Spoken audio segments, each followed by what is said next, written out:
Also new this afternoon, support for a group called Starkville Pride continues to grow. Tuesday, the Board of Aldermen denied a permit for the group to organize a pride parade in March, rather. Well, now local, regional, and national support is pouring in. This morning, the Greater Starkville Development Partnership sent out this tweet stating, quote, as the leader in economic development, tourism, and community development in Starkville, the partnership echoes the clear message in our mission, which states, we believe in the inclusive treatment of all people. We are best when everyone is equally engaged and valued, end quote. Last week's 4-3 decision by Starkville's Board of Aldermen to deny Starkville Pride's proposal for a gay pride parade may face some ripple effects in the economic community. The decision comes only a few months after Starkville leaders announced the site for a new industrial park. And as our Parker King reports, with the bad press and conflict in the community, if this keeps on, Starkville may have a harder time attracting business to their corner of the Golden Triangle. The 8225 corridor is the future of Starkville industry. Being in the nation's poorest state makes the site a hard sell to companies already. But the recent Board of Aldermen decision to deny Starkville Pride's parade proposal could make the sell even harder. Companies that are not from here that are looking to locate in any place USA, read your newspapers. Watch your news, kind of keep an eye on what's going on, and anytime that there's negative press regarding anything, companies generally take note. And that decision received negative press across the country.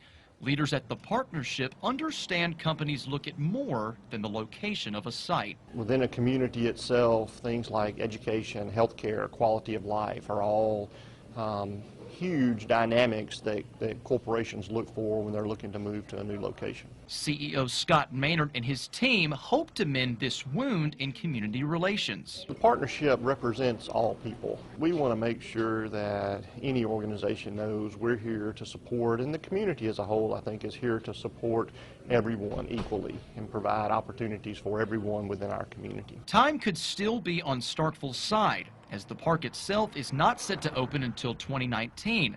But Link CEO Joe Max Higgins says future decisions made by Starkville need to consider the big picture. I'll say a lot of times projects are won because community does something right, and sometimes projects are lost because community does something wrong. Will this have worn off? You know, I don't know. I think that we all need to be just mindful and aware that when we make decisions, they have consequences sometimes, and we need to make, you know, when we make decisions, make sure we think them out pretty well.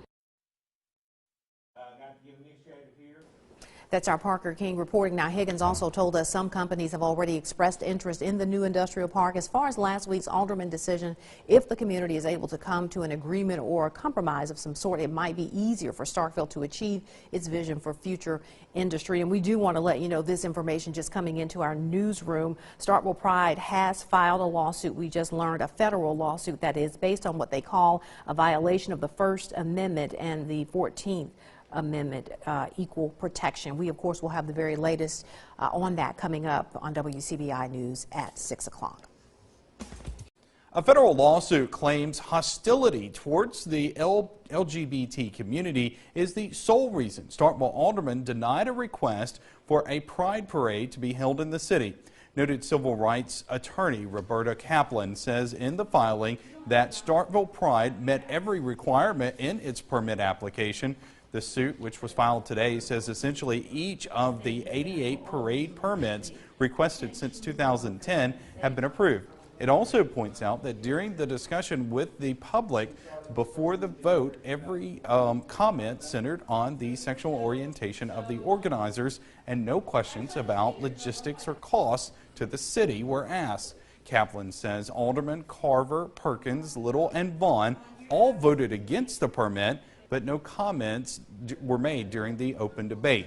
The suit wants the city to reverse its decision, and if that doesn't happen in a timely manner, it wants a federal judge to grant an injunction allowing the March 24th parade to take place. When city leaders voted against allowing Starkville Pride to hold the parade, they rather set into motion a legal challenge. As we first told you last night, the group plans to file a suit. Our Jory Talley joins us live in Starkville to explain why.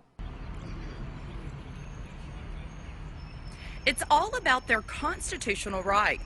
Attorneys tell me that the board's decision violates the U.S. Constitution. I spoke to the attorney representing Starkville Pride along with a constitutional law professor for this civics lesson.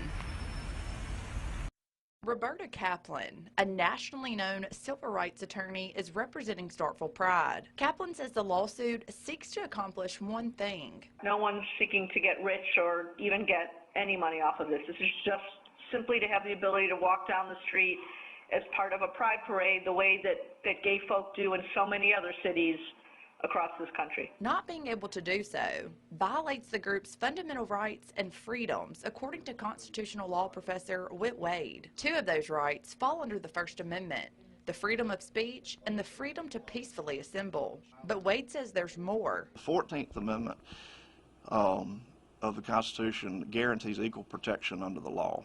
So what that means is a government can't act in such a way to carve people out for different treatment unless they've got a overriding reason to do so or a compelling reason to do so. And Wade says the Board of Aldermen doesn't have either of those. Kaplan says she's representing Starkville Pride at no cost. Just to be clear, that's not to say I'm not going to try to get my attorney's fees back from the city when they're found liable. Kaplan plans on coming to Starkville, but says she wouldn't need to if the problem could be solved. If the city and the town is willing to change its mind and to allow the parade to go forward in a manner that's acceptable to my clients, then, my job is not to litigate simply for the purpose of litigating. My job is to represent my client's interests.